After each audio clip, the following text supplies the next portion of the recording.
తాజా 30 మెగాస్టార్ చిరంజీవి తొలినాళ్లలో విలన్గా కూడా నటించారు. మొదట్లో విలన్గా చేసిన ఆ తర్వాత హీరోగా చేసిన చిరంజీవి తన నటనతో ప్రేక్షకుల్ని మెస్మరైజ్ చేస్తూ వస్తున్నారు. చిరంజీవి తన కెరీర్ ప్రారంభంలో న్యాయం కావాలి అనే సినిమాలో విలన్గా నటించారు. ఈ సినిమాలో ప్రధాన పాత్రలో రాధిక నటించారు.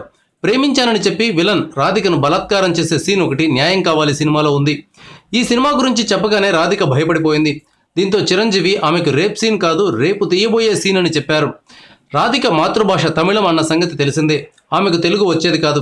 అందువల్లే రేపు తీయబోయే సీన్ అని ఆమెకు అర్థమయ్యేలా చిరంజీవి వివరించారు. దీంతో రాధిక కుదుటపడింది. ఆ తర్వాత ఆ సినిమాలో యథావిధిగా రేప్ సీన్ తీశారు.